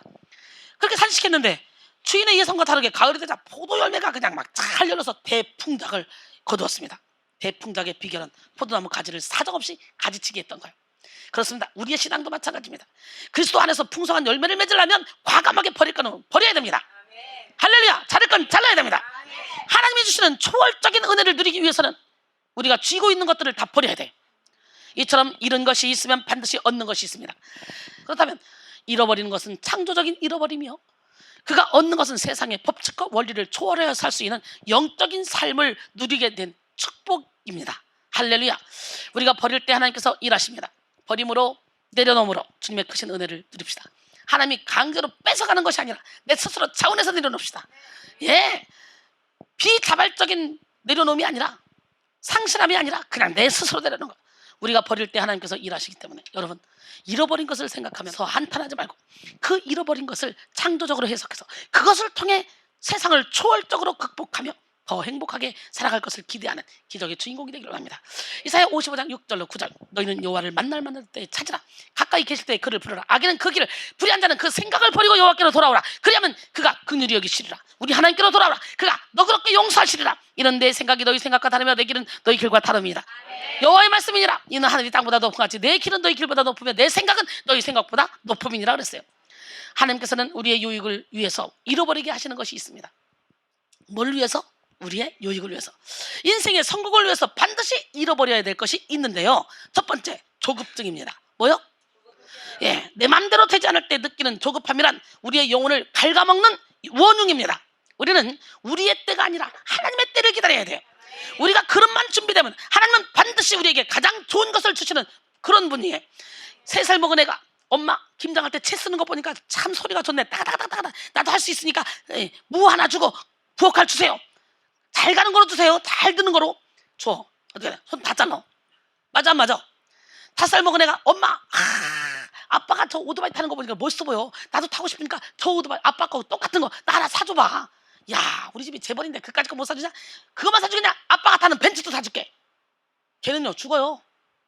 그러니까 우리 그릇에 맞게 은사도 주는 거야. 내가 아직 비워지지 못한 상태에서 영적인 은사를 다 주면 그거 가지고 예수 무당 짓 한다? 그거 가지고 내 주머니 채우기 바쁘다? 그래서 내 영혼이 영원한 지옥으로 떨어진다? 그렇기 때문에 하나님이 아무리 기도해도 안 주는 것이 오히려 여러분에게 은혜가 될 수가 있는 거야. 분명히 쟤는 강도고 마약 중독이고 쟤는 살인자인데 우리 딸이 걔가 좋다고 막 쫓아가. 그러면 여러분 어떻게 돼? 어떤 방법을 써서라도 딸을 고립시켜서 방에 가둬놓더라도 그 사람하고 뛰어놀라고 할 거 아니에요? 그잖아요. 잘못된 길로 가는데 뻔히 보고 있는 부모가 어딨어? 그럼 부모가 아니지. 그런 것처럼 우리는 조급하면 안 돼. 하나님의 때에 하나님이 우리에게 가장 좋은 것으로 주십니다. 그러니까 우리는 조급증을 버려야 되고, 또 두 번째, 혈기를 버려야 돼요. 우리는 내 힘대로, 내 나름대로 자기 의 때문에 폭발하게 되는 혈기를 잃어버려야 됩니다. 혈기는 사탄마귀를 끌어옵니다. 야고보서 4장 26절 27절까지 보니까 분을 내어도 죄를 짓지 말며 해가 지도록 분을 뿜지 말라. 마귀에게 틈을 주지 말라 그랬어요. 세 번째로 시기질투입니다. 시기질투는 인간적인 생각을 할 때 발전을 가져다 줄 수도 있지만 시기질투하는 순간 바로 창조와 독특성은 사라집니다. 다윗은 만만이요 사울은 천천히라고 했을 때 시기함으로 말미암아 사울이 일가가 그냥 멸망해버렸잖아요. 여러분 야고보 3장 14절로 16절. 그러나 너희 마음속에 독한 시기와 다툼이 있으면 자랑하지 말라. 진리를 거슬러 거짓말하지 말라. 이러한 지혜는 위로부터 내려온 것이 아니요 땅의 것이요 정욕의 것이요 귀신의 것이니. 시기와 다툼이 있는 곳에는 모든 혼란과 모든 악한 일이 있음이라 그랬어요. 네 번째로 낙심과 한탄입니다. 낙심은 날마다 눈덩이처럼 불어납니다. 낙심은 사탄이 가장 귀하게 여기는 사탄의 도구입니다. 열매 수확의 최대의 적은 뭐냐? 바로 낙심인데요. 어느 날 사탄이 그동안 싸움터에서 사용했던 무기들을 쫄개들에게 판매했습니다. 가격이 매겨진 각양각색의 무기들이 전시 판매됐습니다. 미움, 시기, 질투, 정욕, 교만, 음란, 공포 등등 여러 무기들이 있었어요. 그런데 언뜻 보기에는 전혀 위협적으로 보이지 않는 그런 아주 오래되어 보이는 낡은 무기 하나에 엄청난 가격이 붙어 있는 거예요. 이상하게 여긴 쫄개 두목이 물었습니다. 이 무기는 무슨 이유로 이렇게 비쌉니까? 그때 두목마이가 이유를 설명해 줬습니다. 이것이야말로 사람들에게 가장 손쉽게 접근할 수 있도록 해주는 무기지. 우선 겉보기에는 전혀 무서워 보이지 않기 때문에 사람들은 이 무기를 별로 경계하지 않아. 그러나 일단 이 무기의 덫에 걸린 사람들은 좀처럼 거기서 빠져나오기가 힘들지. 그렇기 때문에 이게 가장 우리로서는 정말 중요한 도구야. 무기 아래는 쭉 보니까 이름이 붙여 있는데 무슨 이름? 시작. 낙심. 예, 낙심. 여러분, 낙심만 하지 않으면, 열정만 가지면 우리는 7번 넘어질지라도 다시 일어납니다. 잠언 24장 16절에 보니까 대저 의인은 7번 넘어질지라도 다시 일어나리니 악인은 재앙으로 말미암아 엎드러지느니라. 시편 37편 24절 보니까 그는 넘어지나 아주 엎드러지지 아니하면 여호와께서 그의 손으로 붙드심이로다 그랬어요. 5번째는 외로움. 뭐예요? 예, 외로움. 외로움을 버려야 돼요. 나의 의도 버려야 돼요. 나의 의로움도. 외로워하는 마음도 잃어버려야 되는데, 나 중심의 삶이 아닌 하나님 중심의 삶에 초점을 맞추고 외로움에 빠져 있지 말아야 돼요. 그럴 때 하나님은 여러분을 통해 멋지게 여러분의 삶을 이끌어 가십니다. 이사야 49장 15절에 여인이 어찌 그 젖 먹는 자식을 잊겠으며 자기 태에서 난 아들을 긍휼히 여기지 않겠느냐. 그들은 혹시 잊을지라도 나는 너를 잊지 아니할 것이라. 그럴 때 우리는 외로워할 필요가 없어요. 구름같이 둘러싸는 허다한 증인들이 우리와 함께 있습니다. 히브리서 12장 1절에 시편 139편 7절로 10절 내가 주의 영을 떠나 어디로 가며 주의 앞에서 어디로 피하리까. 내가 하늘에 올라갈지라도 거기 계시며 수월의 내 자리를 펼지라도 거기 계시며 내가 새벽 날개를 펴고 저 바다 끝에 가서 거할지라도 거기서도 주의 손이 나를 인도하시며 주의 오른손이 나를 붙드시리로다. 할렐루야. 6번째는 찡그리는 얼굴입니다. 얼굴에는 그 사람의 삶이 담겨 있습니다. 힘들고 어려울 때마다 찡그리게 되면 그 얼굴에는 어둠이 깃들게 됩니다. 영혼의 창은 마음이요, 마음의 창은 눈과 얼굴이요. 얼굴로 다 드러나게 돼 있어요. 여러분, 이렇게 조급증, 혈기, 시기, 질투, 낙심, 한탄, 외로움, 그리고 찡그리는 얼굴 등 이 모든 것을 잃어버리게 하시기 위해서 하나님은 고난이라는 도구를 사용하시는 거예요. 그러니까 지금부터 찡그리지 마세요. 어떤 상황 가운데도. 다윗이 잃어버리는 아픔을 경험했던 적이 있죠. 다윗은 우리아의 아내 밧세바와 불륜을 저질렀고 그로 인해 밧세바가 임신을 했어요. 그러니까 어떻게 돼요? 전쟁터에 나가 있는 우리아를 불렀습니다. 그리고 신나게 술을 먹여서 집에 보냈어요. 아내하고 좀 자라, 좀 쉬어라. 아유, 지금 이제 전쟁터에서 싸움 중인데 내가 어떻게 가서 아내를 끼고 잡니까? 못 갑니다. 끝까지 안 가요. 그 다음 날 또 술 신나게 먹여서 술김이라도 보내려고 했지만 안 갑니다. 음식 싸서 막 보냈는데 안 가요. 하다 안 되니까 어떻게 돼요? 우리아에게 편지를 씁니다. 요압에게 갖다 주라고. 근데 요압에게 갖다 주는 편지, 그게 뭐니까? 우리아를 적진에 데려다 놓고 위험한 전쟁터에 데려다 놓고 거기만 밀어놓고 우리아를 죽이라는 거예요. 간접살인을 시키는 거예요. 우리아는 그것도 모르고 충성된 종이야. 그 편지를 가지고 나 같으면 다윗이 그 짓을 안 할 것 같아. 세상에 가서 잘하기도 전쟁터에서 이렇게 하는데 나라를 위해서 생명 걸고 있는 이 충실한 신하를 왜 죽여? 그냥 두 손 들지. 내가 니네 아내를 범해서 잘못했어 하면 될 것이지. 왕이 그랬는데 누가 뭐라고 했어? 옛날에는 유전자 검사도 없었나 봐. 그러니까 그냥 이 남편이 가서 술 먹여서 가서 둘이가 자면 남편 애기인 줄 알고 키울 줄 알고. 그 자기 생각대로 멘트가 안 맞으니까 이제는 편지를 써서 우리아한테 주는 거예요. 야, 이거 가져가서 요압 장군에게 주어라. 자기를 죽이라는 걸 갖다 주는 거예요. 아유, 나 같으면 열어봤을 건데. 눈치도 없어, 빙신이. 너무 충성된 종이라 그렇잖아. 가끔 미련함이만큼 충성된 종들은 그렇게 당한다니까. 지가 그 편지 갖다 준 요압이 딱 보고는 죽여버리잖아. 이야, 이렇게 하나님의 마음에 합했던 다윗도 왕들이 출전할 때 이제 우리나라가 부강해졌으니 나까지 갈 필요가 없지. 그리고 자빠져 잤습니다. 그리고 저녁 때 일어나 옥상을 거닐다가 어머 이쁘다. 결국은 우리아를 전쟁터에 나가게 해서 죽게 하고 다윗은 밧세바를 부인으로 맞아들였죠. 그리고 아이가 태어났는데 하나님께서 이 첫 번째 낳은 아기를 죽인다고 했어요. 분명히 아이가 시름시름 앓기 시작합니다. 7일 동안 앓아요. 다윗은요 밥도 안 먹고 금식하면서 아무리 밥을 먹으라고 해도 안 먹어요. 다 식음을 제패하고 계속 기도합니다.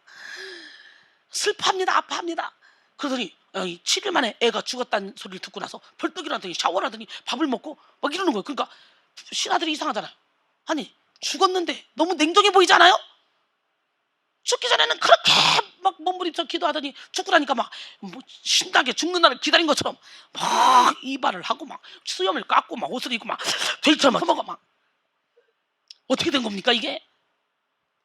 다윗이 대답하란 말이 아이가 살아있을 때는 혹시라도 내가 금식하고 울면 하나님이 아이를 고쳐줄까 봐 그랬지만 이미 이제 아이가 죽었는데 내가 그럴 필요가 뭐가 있냐. 그리고 정상 생활을 하는 거죠.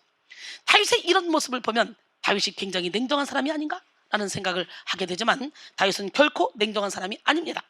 감수성도 예민하고 가슴도 뜨겁고 사람에 대한 애정도 많은 사람입니다. 우리는 다윗을 통해 잃어버린 것에 대해서 어떻게 대처해야 되는지 이것을 배울 점이 있다는 거죠.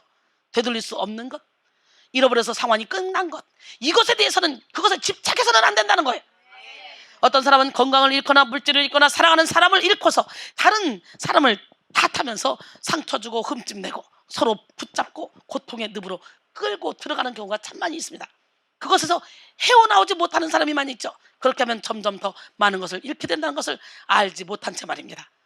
그러나 요셉을 보십시오. 창세기 41장 51절로 52절 보니까 요셉이 그의 장남의 이름을 므낫세라 하였으니 하나님이 내게 내 모든 고난과 내 아버지의 온 집을 잊어버리게 하셨다며, 차남의 이름은 에브라임이라 하였으니 하나님이 나를 내가 수고한 땅에서 번성하게 하셨다 하였더라. 할렐루야. 그러니까 과거는 므낫세하고 현재 장성한 축복을 주실 하나님을 에브라임 한다는 거지. 다윗은 자기 죄 때문에 무죄한 자식이 대신 고통을 당하는 것이기에 죽음과 같은 그런 괴로움을 느꼈을 것입니다. 어린 자식의 죽어가는 생명을 살려달라고 간구하는 다윗의 심정을 우리는 쉽게 이해할 수 있습니다. 그리고 사랑하는 아이를 잃은 부모로서 그의 심정은 이루 말할 수 없었을 것입니다. 그런데 다윗은 거기에 빠져있지 않았습니다. 잃어버린 아이에게 집중하지도 않았습니다. 다윗은 이 일을 통해서 하나님께서 무엇을 원하실까? 하나님께서 이 일을 통해 나에게 깨닫게 하시는 것이 무엇일까? 하나님께서 나에게 무엇을 얻게 하시려는 것일까? 여기에 초점을 맞췄던 것입니다. 다윗은 농부이신 하나님께서 자신을 정결하게 하고 더 많은 열매를 맺도록 하시기 위해 가지를 치시는 고통을 주셨음을 깨달았습니다.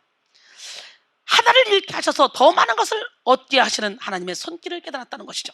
소중한 생명을 잃게 하셨지만 더 중요한 것을 얻게 하시는 하나님의 뜻을 발견했다는 거죠. 결국은 그 다음에 난 솔로몬을 통해서, 우리 하나님은 바세바에 난 솔로몬을 통해서 계속적으로 하나님의 나라를 이어가죠. 멋쟁이 하나님은 살아계십니다. 여러분, 혹시 건강이나 물질이나 사람이나 그 외 소중한 것들을 잃어버리셨습니까? 그렇다면 더 중요한 것을 주시기 위해 나의 의지와는 상관없이 비자발적인 방식으로 더 잃지 않게 하시려는 하나님의 가지치기가 아닌지 이걸 깨닫고 깊은 하나님의 뜻을 분별하는 우리 모두가 되길 원합니다. 또한 이를 통해 나를 더 연단하시고 훈련시키기 위한 그런 영적인 기회는 아닌지 분별하여 더욱더 자발적으로 내려놓고 과감히 버리기로 작정하는 큰 믿음의 결단이 있기를 원합니다. 이처럼 우리는 종종 소중한 것을 잃어버렸거나 상실했거나 혹은 자발적으로 과감하게 내려놓았거나 버림으로 그것을 믿음의 터닝 포인트로, 전환점으로 삼아야 돼요. 삶의 방향을 완전히 전환하는 그런 계기로 삼아야 돼요. 그리고 잘못된 방향으로 가던 나의 걸음을 멈추고 주님께 돌아서야 됩니다. 영적인 전환점에 순간이나 삶의 태도를 바꾸는 터닝포인트의 그런 기회로 삼아야 된다는 거죠. 하나님이 이끌어 가시는 창조적인 버림의 핵심은 내 안에 나도 모르게 나를 장악하고 있는 내 주인을 하나님으로 바꾸는 겁니다. 따릅니다. 하나님이여, 나를 살피사 내 마음을 아시며 나를 시험하사 내 뜻을 아옵소서. 내게 무슨 악한 행위가 있나 보시고 나를 영원한 길로 인도하소서. 이것이 시편 139편 23절로 24절 말씀인데 다윗도 이렇게 우리 안에 무의식 세계를 인정했다는 거죠. 여러분, 하나님과 재물, 하나님과 세상 겸하여 섬길 수 없습니다. 두 주인을 섬기지 않기 위해서는 우리는 한 주인은 버려야 됩니다. 내려놓아야 됩니다. 마태복음 6장 19절로 24절 보니까 너희를 위하여 보물을 땅에 쌓아두지 말라. 거기는 좀과 동록이 하며 도둑이 구멍을 뚫고 도둑질은 아니라 오직 너희를 위해 보물을 하늘에 쌓아두라. 거기는 좀이나 동록이 하지 못하며 도둑이 구멍을 뚫고 도둑들도 못하느니라. 내 보물이 있는 그곳에는 내 마음도 있느니라. 너는 몸에 등불이니 그러므로 내 눈이 성하면 온몸이 밝을 것이요 눈이 나쁘면 온몸이 어두울 것이니 그러므로 내게 있는 빛이 어두면 그 어둠이 얼마나 더하겠느냐. 지금 재물 얘기하다가 갑자기 눈 얘기를 하죠. 왜? 재물에 욕심이 생기면 영의 눈만 아니라 육의 눈도 다 멀어버리는 거예요. 영육의 눈이 다 멀어버리는 거예요. 그러니까 하나님을 바라보지 말고 세상을 바라보는 거예요. 세상 가치관을 쫓아가는 거죠. 한 사람이 두 주인을 섬기지 못할 것이니 혹 이를 미워하고 저를 사랑하거나 혹 이를 중히 여기고 저를 경히 여김이라. 하나님과 재물을 겸하여 섬기지 못하리입니다. 할렐루야. 야곱 4장 4절 5절 보니까 가늠한 여인들아, 세상과 벗된 것이 하나님과 원수됨을 알지 못하느냐. 그런즉 누구든지 세상과 벗이 되고자 하는 자는 스스로 하나님과 원수되는 것이니라. 너희는 하나님이 우리 속에 거하게 하신 성령이 시기하기까지 사모한다 하신 말씀을 헛된 줄로 생각하느냐 그랬어요. 하나님은 두 마음을 가진 사람을 통해 일하시지 않습니다. 야고보서 1장 6절로 8절 오직 믿음으로 구하고 조금도 의심하지 말라. 의심한 자는 마치 바람에 밀려 요동하는 바닷물과 같으니 이런 사람은 무엇이든지 주께 얻기를 생각하지 말라. 두 마음을 품어 모든 일에 정함이 없는 자로다 그랬어요. 할렐루야. 우리의 영혼은 하나님 한 분만을 섬길 때 가장 행복하고 가장 즐겁고 가장 만족을 느끼며 살아갈 수 있게 됩니다. 하나님이 온전한 주인이 아닌 채로 살아간다면 그 삶의 모양이 아무리 완벽하고 아무리 훌륭해 보여도 우리는 언젠가 내려놓아야 되는 테스트가 다가옵니다. 시험이 다가온다는 거예요. 그 과정은 아프지만 모든 것을 초월하여 하나님의 사랑 안에서 누리는 자가 되게 하려는 것이죠. 그렇게 고난을 통해 내려놓지 말고 그냥 알아서 내려놔. 응? 고난은 유익입니다. 못 내려놓는 사람, 인간은요 육신의 정도 안목의 정도 이 생의 자랑을 쫓을 수밖에 없는 그런 육체의 옷을 입고 왔기 때문에 고난이 있어야만 내려놓게 되더라고요. 알아서 내려놓으면 얼마나 좋을까. 영적인 눈이 활짝 열리면 알아서 내려놓게 돼. 그러나 영적인 눈이 안 열리면 지지공상으로 두드러 맞고 두드러 맞고 내 힘으로 어찌할 수 없을 때 손들고 오게 되죠. 그때까지 왜 기다립니까? 멍청하게. 오늘 영의 눈을 뜹시다. 영의 귀 열립시다. 영적인 마음을 열립시다. 하나님은 우리를 사랑하시기에 고난을 허락해서라도 우리가 오직 하나님만 바라보고 온전하고 구비하여 조금 더 부족함이 없는 하나님의 사랑으로 만들어서 면류관을 주시기를 원하십니다. 그래서 야고보서 1장 2절로 4절 내 형제들아 너희가 여러 가지 시험을 당하거든 온전히 기쁘게 여기라. 이는 너희 믿음의 시련이 인내를 만들어낸 줄 너희가 알미라. 인내를 온전히 이루라. 이는 온전하고 구비하여 조금 더 부족함이 없게 하려 함이라. 그리고 12절에 보니까 시험을 참는다는 복이 있나니 이는 시련을 견디는 자가 주께서 자기를 사랑하는 자들에게 약속하신 생명의 면류관을 얻을 것이기 때문이라 그랬어요. 오늘 시간에 여러분 모두가 다 시련을 참아내므로 생명의 면류관을 얻기를 원합니다. 인생은 태어나는 순간부터 고난의 연속입니다. 하나님은 우리가 영원한 고난을 당하지 않게 하시기 위해서 우리에게 여러 가지 고난을 허락하십니다. 다니엘의 세 친구처럼 사자굴 속에 풀물 속에 들어가는 일시적인 고난을 허락하시기도 하고 또 요나처럼 짧은 기간 동안에 고난을 허락하죠. 어디에? 물고기 뱃속에 들어가는. 또한 단기간의 고난, 또한 18년 동안 꼬부라도 조금도 펴지 못하는 여인, 그리고 베데스다 연못가에 38년 된 병자처럼 장기간의 고난, 그리고 이스라엘 백성들이 애굽에서 430년, 바벨론에서 70년 동안 하나님의 예정적인 고난, 그 다음에 요셉이 형제들에게 애굽으로 팔려간 후에 13년 동안의 고난, 다윗이 기름 부음 받은 후에 14, 15년 동안의 고난, 모세가 미디안 광야에서 40년 동안의 이런 고난, 이거는 훈련적인 고난입니다. 훈련을 시켜서 우리 하나님께서 멋진 작품으로 쓰시기 위한 고난. 부자 영감집에서 나오는 음식을 먹고 살았던 거지 나사로의 일평생의 고난. 우리 하나님이 이렇게 일시적인 고난, 단기간의 고난, 정기적인 고난, 그 다음에 예정적인 고난, 훈련적인 고난, 그리고 일평생의 고난을 허락해서라도 영원한 고난을 막기 위해서 우리에게 그런 고난을 허락하신다는 걸 깨달아야 돼요. 영원한 고난을 막기 위한 부자 영감은 날마다 자색 옷을 입고 잔치를 벌이며 멋지고 행복하게 살았지만 결국은 음부에 떨어졌잖아요. 여러분, 하나님이 우리에게 고난을 허락하시는 것은 그 고난을 통해 우리가 온전히 하나님만 의지하게 해서 영원한 고난을 막고 이제는 영원한 천국에서 행복하게 살게 하기 위함입니다. 이 세상은요, 이 세상 신인 어둠의 영이 지배하기 때문에 우리가 예수님을 제대로 믿으려면 이 세상에서는 핍박을 받을 수밖에 없어요. 조롱을 당할 수밖에 없어요. 주님도 핍박받고 침뱉음을 받고 조롱을 당하시고 십자가에 못 박혀 죽으셨잖아. 그러나 주님은 이 세상을 그렇게 십자가에 못 박아 죽으심으로 이겨내셨습니다. 요한복음 15장 18절로 19절 세상이 너희를 미워하면 너희보다 먼저 나를 미워한 줄 알라. 너희가 세상에 속하였으면 세상이 자기 것을 사랑할 것이나 너희는 세상에 속한 자가 아니요 내가 너희를 세상에서 택하였기 때문에 세상이 너희를 미워한다는 거예요. 요한복음 16장 33절 보니까 이것을 너희에게 이루는 것은 너희로 내 안에서 평안을 주게 하려 합니다. 세상에서 너희가 환난을 당하나 담대하라. 내가 세상을 이겼노라. 세상을 이기면 이것이 우리의 믿음이니라. 요한일서 5장 4절은 또 말씀하죠. 우리가 주님의 일을 하다가 박해를 받는 것은 바로 하늘의 상급으로 쌓여지기 때문에 우리는 오히려 기뻐해야 됩니다. 마태복음 5장 10절로 12절 의를 위하여 박해를 받는 자는 복이 나니 천국이 그들의 것이며 할렐루야. 나로 말미암아 너희를 욕하고 박해하고 거짓으로 너희를 거슬러 모든 악한 말을 할 때는 너희에게 복이 있나니 기뻐하고 즐거워하라. 하늘에서 너희 상이 큽니다. 너희 전에 있던 선자들도 이같이 박해하였느니라. 그러니 여러분이 예수를 믿다가 하나님의 일을 하다가 열심히 예배를 드리다가 사람들에게 핍박을 받고 박해를 받으면 우리는 어떻게 해야 돼요? 왜? 하늘의 상급이 촥 쌓아지니까. 이 시간이 몇시 내려 앉았으니 푼스땡이더라. 주일날 한 번만 가면 되지. 이게 뭐하는 짓이야?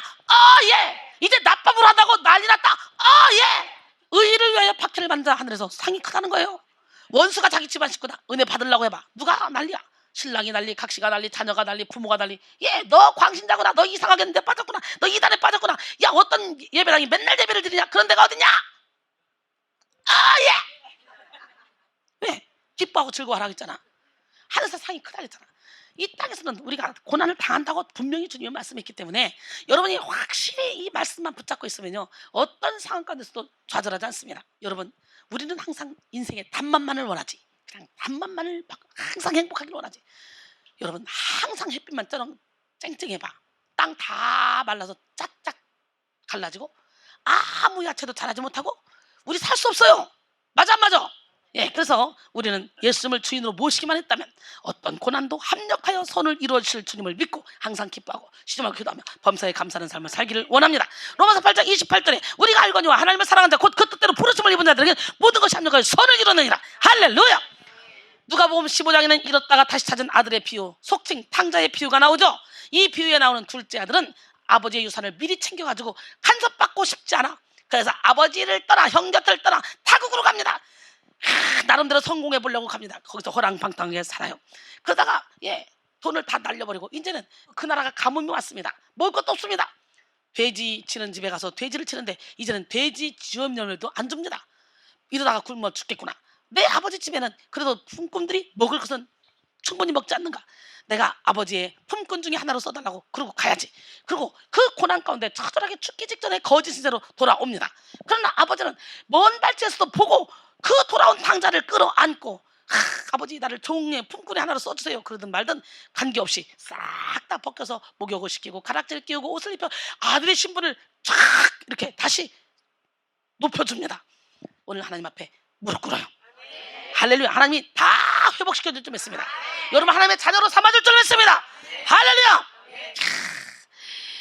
이렇게 그가 꿈과 돈과 계획과 폼생폼사를 잃어버렸을 때 인간의 한계선상에서 그는 회개하고 아버지께 돌아온 후 그의 삶은 일대 전환점을 맞게 됩니다. 그는 많은 재산을 잃었지만 그 어떤 것과도 바꿀 수 없는 인생의 교훈을 얻었습니다. 허랑방탕의 삶의 끝이 무엇인지, 돈으로 사귄 친구들이 얼마나 헛된 것인지, 흉년이 들면 세상 인심이 어떻게 바뀌는지 이거를 확실히 깨달았고 무엇보다도 크나큰 아버지의 사랑을 회복할 수가 있었다는 것이죠. 여러분, 이상하게도 사람은 잘 나갈 때는요 자신의 힘으로 살아보려고 하기 때문에 자신을 돌아보지 않습니다. 자기가 어떤 사람인지 몰라요. 그냥 나는 잘난 사람이야. 나는 이렇게 배웠고 나는 이렇게 많이 했고 나는 이런 집안에서 이렇게 살았고 그리고 자기 자랑으로 가득 다 살아갑니다. 그러나 고난의 때에 자신의 삶을 돌아보고 인생의 바른 길로 돌아서는 전환점을 맞이하는 경우가 참 많죠. 인간은 어리석어서 자신이 감당할 수 없는 문제를 만나거나 고통과 시련을 만나야만 두 손 들고 주님께 돌아오는 경우가 많습니다. 되게 비자발적으로 잃어버려서 그냥 상실합니다. 비자발적으로 잃어버리고 나서야 비로소 삶의 방향을 돌이키는 경우가 많이 있다는 거예요. 이처럼 인간은 안타까울 정도로 지혜롭지 못합니다. 다 잃고 나서 두 손 들어. 왜 그래? 잘 나갈 때 주님께 오지. 누구처럼? 이순이처럼. 저는 가장 잘 나갈 때 주님께 왔어요. 물론 영적인 고난 때문에 하나님께 두 손을 들었고 그 이후에 기도하던 중에 가장 세상에서 잘 나갈 때 하나님께서 와서 그때부터 앞만 보고 지금까지 달려왔어요. 여러분, 고난을 통해서라도 돌이킬 수 있는 사람, 그나마 지혜로운 사람입니다. 그러나 소중한 것을 잃어버렸을 때 우리는 오히려 내 스스로 자발적으로 내려놨을 때, 또 버릴 때 비로소 삶의 태도의 전환점으로, 인생의 전환점으로, 신앙생활의 전환점으로 삼아야 되는 거예요. 할렐루야. 썩을 것으로 심고 썩지 않을 것으로 거두는 지혜로운 성도가 되기를 원합니다. 고린도전서 15장 40절로 44절에 보니까 하늘에 속한 것의 영광이 따로 있고 땅에 속한 것의 영광이 따로 있으니 해 영광 다르고 달의 영광 다르고 별의 영광 다른데 별과 별의 영광도 다르도다. 죽은 자의 부활도 그와 같으니 썩을 것으로 심고 썩지 않을 것으로 다시 살아나며, 욕된 것으로 심고 영광스러운 것으로 다시 살아나며, 약한 것으로 심고 강한 것으로 다시 살아나며, 육의 몸으로 심고 신령한 몸으로 다시 살아나니 육의 몸이 있은즉 영의 몸도 있느니라 그랬어요. 여러분, 우리의 영은 육의 몸이 있을 때만 살찔 수 있어. 육의 몸이 없으면 우리의 영은 빠져나와서 하늘로 가든지 지옥으로 가든지 두 군데 중에 하나를 선택해서 가게 돼 있어. 그러니까 육의 몸이 있을 때 영의 몸을 막 살쪄야 돼. 그래서 지혜로운 성도는 이렇게 썩을 것으로 신고 썩지 않을 것으로 다시 살아나게 한다는 거지. 고난을 통해 이 세상의 것에 가치를 두었던 삶이 이제 하늘의 가치를 두는 삶을 살아가게 되는 거죠. 베드로전서 4장 7절로 10절, 만물의 마지막이 가까웠으니 그러므로 너희는 정신을 차리고 근신하여 기도하라. 무엇보다도 뜨겁게 서로 사랑할지니 사랑은 허다한 죄를 덮느니라. 서로 대접하기를 원망 없이 하고 각각 은사를 받은 대로 하나님의 여러 가지 은혜를 맡은 선한 청지기같이 봉사하라. 할렐루야. 예, 오늘 이 시간에 선한 청지기같이 서로 봉사하는 삶을 살아야 될 줄로 믿습니다. 예, 우리 하나님은 누구 하나님?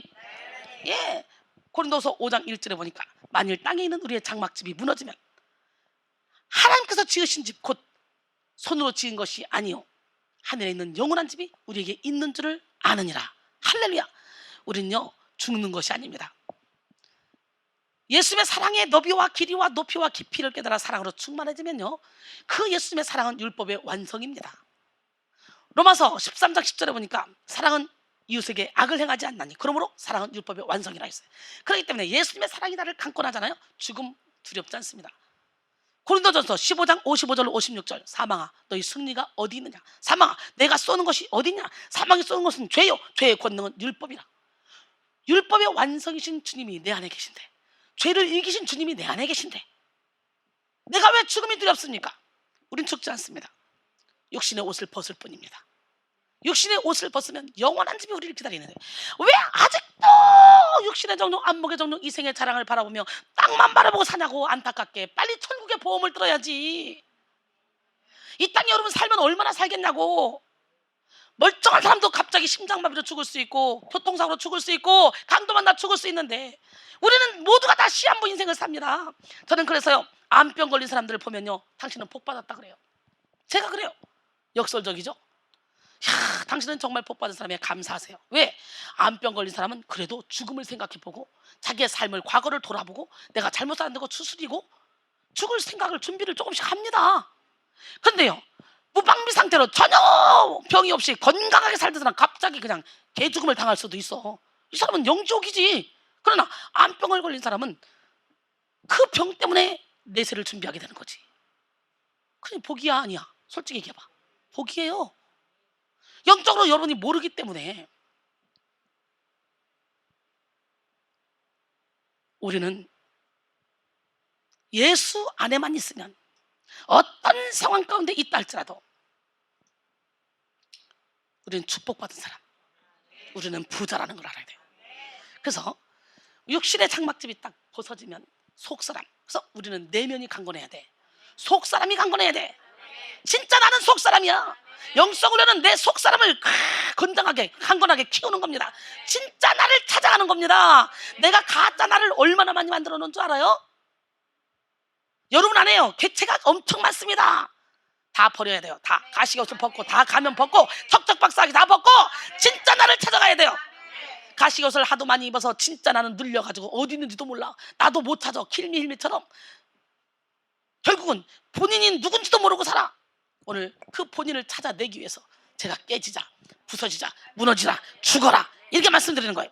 그래서 육신의 장막집을 벗으면 손으로 짓지 않은 영원한 집이 있는데요 그 집 갈 때 아무것도 못 가져가죠. 빈손으로 가죠. 죽은 사람 아무것도 못 가져갑니다. 그래서 육신의 장막집 벗으면 영이 천국에 가는데 그때요 아무것도 못 가져가잖아. 근데 방법이 있더라고. 방법이 가르쳐드릴게.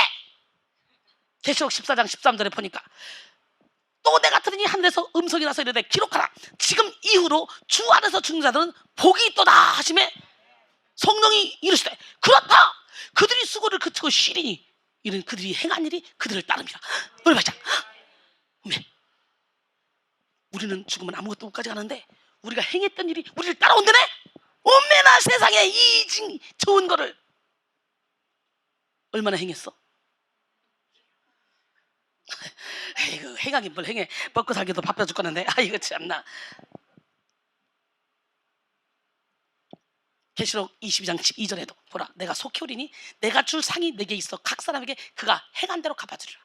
여러분 믿음은 천국의 구원 티켓이요 행함은 천국의 상품권입니다. 어때? 많이 행했어? 여러분 예수 믿는 우리들에게 일어나는 이런 우연이 없습니다. 모든 것은 하나님의 섭리 가운데 있습니다. 사탄도 하나님이 부리는 영이기 때문에 하나님의 허락하에서만 움직입니다. 그것을 빨리 깨달아야 돼요. 어떤 분들은 큰 물질을 잃어버리고 나서 하나님께서 맡겨주신 물질에 대한 청지기로서의 자세를 깨닫게 됩니다. 그래서 하나님께 대한 헌금신앙이 바로 세워진 분들도 있습니다. 또 비록 큰 돈을 잃어버렸지만 하나님과의 관계를 다시 회복해서 더 크고 더 소중한 것을 얻게 되는 거죠. 또한 앞으로 하나님께 어떻게 하면 복을 받게 되는지 구체적으로 깨닫게 되기도 하죠. 그러니까 잊어버린 것이 신앙생활의 전환점이 된 셈이죠. 여러분, 이처럼 잃어버림으로 인해 인생과 신앙의 중요한 터닝 포인트가 되는 경우가 허다합니다. 그래서 하나님이 우리에게 고난을 허락하시는 거예요. 시편 119편 67절 보니까 내가 고난 당하기 전에는 그렇게 행하였으나 이제는 주의 율례들을 지키게 되었노라. 할렐루야. 여러분, 건강을 잃어버리거나 돈을 잃어버리거나 시간을 잃어버리거나 하면 그것 때문에 좌절하지 마십시오. 오히려 그것이 삶의 중요한 전환점이 되어야 됩니다. 사랑하는 사람을 잃고 난 후 슬픔 가운데 빠져있지만 말고 그것이 전환점이 돼야 돼요. 예, 사랑하는 사람이 이 세상을 떠난 후 또는 사랑하는 사람이 내 곁을 떠난 후 내가 홀로 남아있는 이유는 바로 내 곁에 있는 그 사람들을 사랑하며 살라는 하나님의 뜻입니다. 잃어버린 것을 곰곰이 생각해 보십시오. 그것이 누구의 것인지. 우리가 잃어버렸다고 생각하는 그 모든 것은 다 하나님의 것입니다. 우리 거 하나도 없어요. 우리의 것이 아닙니다. 우리의 생명까지도 하나님의 것입니다. 그래서 고린도전서 4장 7절에 보니까 누가 너를 남달리 구별하였느냐. 내게 있는 것 중에 받지 아니한 것이 무엇이냐. 내가 받았은즉 어찌하여 받지 아니한 것 같이 자랑하느냐 그랬어요. 고린도전서 6장 19절로 20절 보니까 너희 몸은 너희가 하나님께로부터 받은 바 너희 가운데 계신 성령의 전인 줄 알지 못하느냐. 너희는 너희 자신의 것이 아니라 값으로 산 것이 되었으니 그런즉 너희 몸으로 하나님께 영광을 돌리라 그랬어요. 할렐루야. 건강이 나쁜 사람은 교회 와서 청소하고 봉사하면 하나님이 그 일을 시키려고 건강을 주십니다. 건강이 나쁜 사람은 그냥 누워만 있지 말고 기어서라도 여기 와서 낮밤으로 이 좋은 기회에 낮밤으로 며칠 예배를 드렸는데 좋은 기회에 한번 빠지지 말고 낮밤으로 확 밀어붙여보세요. 여러분, 놀라운 역사가 여러분 안에 일어납니다. 예, 육신의 건강보다 더 중요한 건 영혼의 건강이 있는데 영혼이 잘 되면 범사가 잘 되고 형통해지는 역사가 일어나요. 할렐루야. 영이 깨어나는 역사가 일어나길 원합니다. 할렐루야. 에머스는 모든 것을 잃었을 때는 얻을 것이 있지만 모든 것을 얻었을 때는 잃을 것밖에 없다라고 말했습니다. 우리의 마음을 열고 하나님이 책임지실 놀라운 삶을 기대합시다. 우리 손에 꼭 쥐고 버리지 못하는 것들은 사실 우리의 것이 아닙니다. 우리가 가진 모든 것은 다 누구 거? 하나님 거. 그렇기 때문에 사랑하는 가족도 사랑하는 친구도 내가 가지고 있는 소유물도 하다못해 내가 가진 재능과 탤런트도 하다못해 나까지도 다 주님께서 이 땅에서 영혼 살리려고 내게 허락하신 거예요. 내 것은 아무것도 없어요. 우리는 그저 청직일 뿐이에요. 그렇다면 하나님의 청직으로서 우리는 어떻게 해야 됩니까? 맡겨주신 시간, 맡겨주신 건강과 생명, 맡겨주신 물질과 재능, 직분을 허무하게 잃어버리지 말고 하나님을 위해서 다 사용해야 돼요. 나에게 건강 있는 거 주님이 일하라고 준 거예요. 나에게 재능 있는 거 주님이 일하라고 준 거예요. 나에게 물질 있는 거 주님이 일하라고 준 거예요. 건강을 잃고 나면 시간이 지나고 나면 주님을 위해 봉사할 수 있는 시간과 기회를 잃어버리게 됩니다.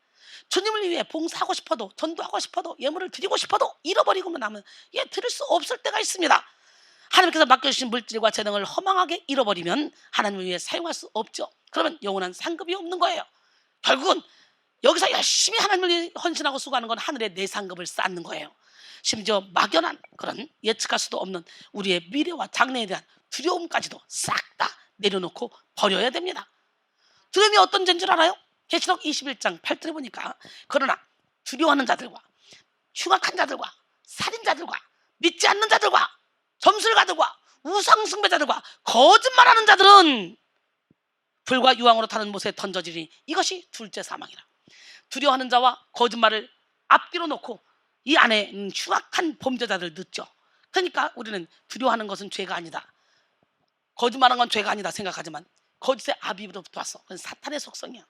두려워하는 것은 하나님을 믿지 못하기 때문에 두려운 거예요. 그래서 오늘 예수님으로 두려움은 떠나갈지어다. 할렐루야. 예. 그래서 기독교 서적 베스트셀러 내려놓음의 저자 이용규 선교사는 하나님은 내가 나의 미래에 대한 두려움을 당신 앞에 내려놓기를 기다리신다.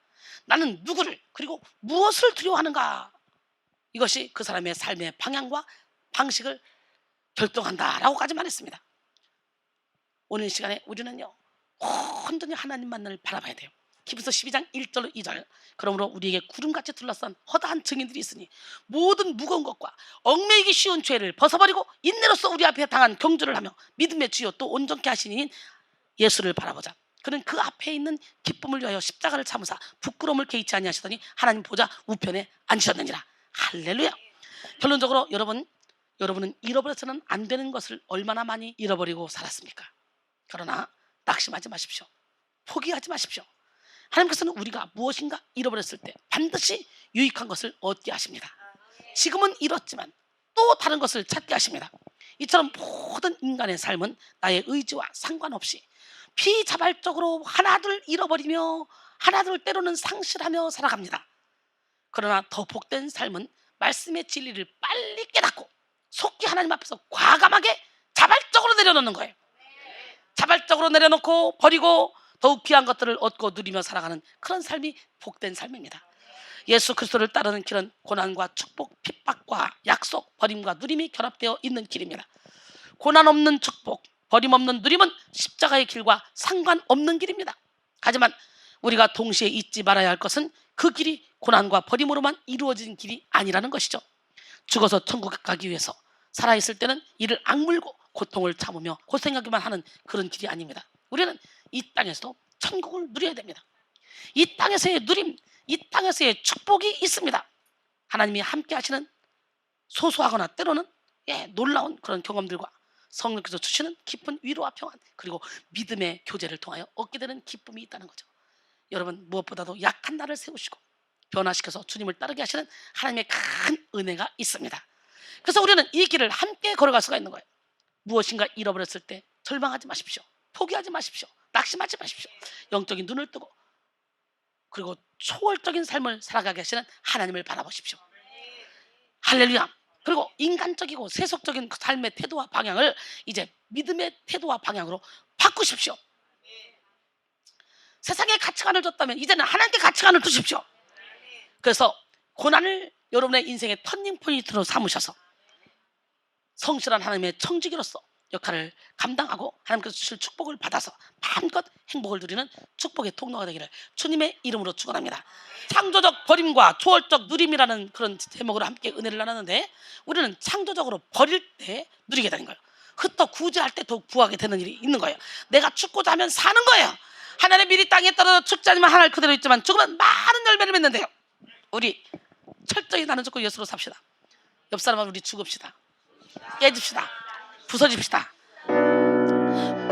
이제 가야 할 그 길은 진리를 위하여 가는 길, 나를 위해 죽으신 예수님 때문에 복음을 전하러 가는 길, 날마다 외쳐라, 날마다 외쳐라, 외쳐라, 나를 구원하신 예수님 때문에 날마다 외쳐라, 외쳐라, 나팔을 불어라, 나팔을 불어라, 불어라, 나를 구원하신 예수님 때문에 나팔을 불어라, 불어라, 날마다 죽어라, 날마다 죽어라, 죽어라, 나를 위해 죽으신 예수님 때문에 날마다 죽어라, 죽어라. 여러분, 포기하고 싶을 때가 있죠. 절망하고 싶을 때가 있죠. 다 내려놓고 싶을 때가 있죠. 그러나 도저히 일어날 힘이 없을 때 하늘 위에 하늘을 바라보시기 바랍니다. 아멘. 네, 세상이 끝났을 때 두려움과 어두움, 이유 모를 답답함이 내 생명을 짓누를 그때 포기하고 싶어질 때 외로움과 흔들려 썩어가는 세상 속에 무기력히 내가 던져질 때 위를 봐, 하늘을 바라봐, 너의 삶은 끝이 아니야. 아름다운 삶이 있어. 너의 삶을 포기하지 마. 하늘 위에 하늘을 바라봐,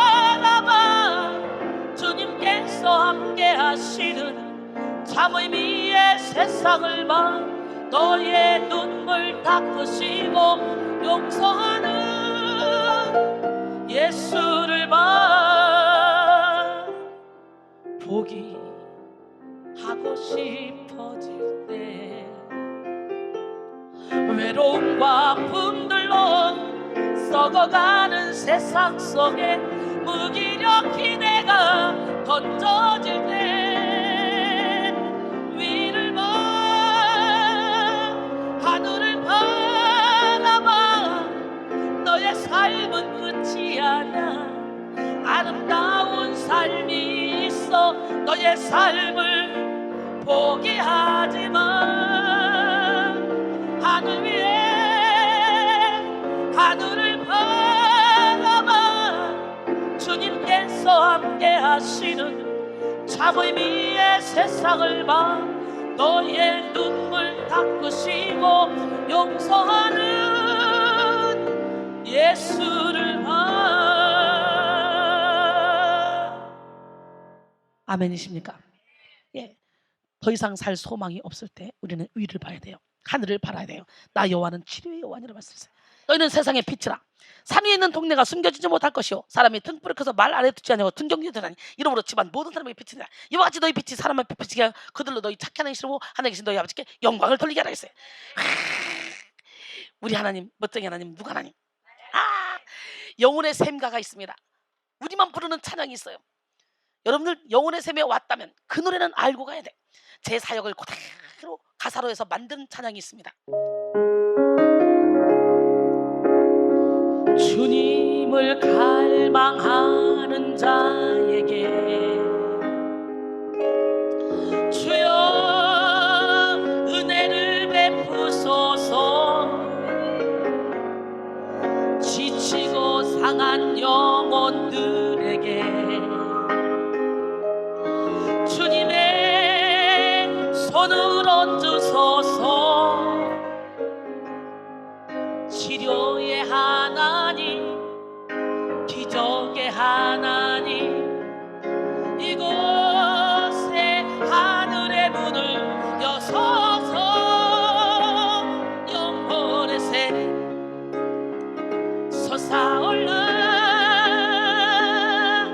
이 땅을 고쳐주소서 상한 영혼 지친 영혼 모두 주님의 임재 안에 새롭게 하소서 치료의 하나님 기적의 하나님 이곳에 하늘의 문을 여서서 영혼의 새 솟아올라 이 땅을 고쳐주소서 상한 영혼 지친 영혼 모두 주님의 임재 안에 새롭게 하소서. 바로 지금 이 시간 여러분 영혼에서 생수가 막 터져나와서 여러분을 통해 막 온 세상이 빛으로 가득 채워지는 역사가 일어나기로 합니다. 불자다 내가 문 밖에서 문을 두드리니 누구든지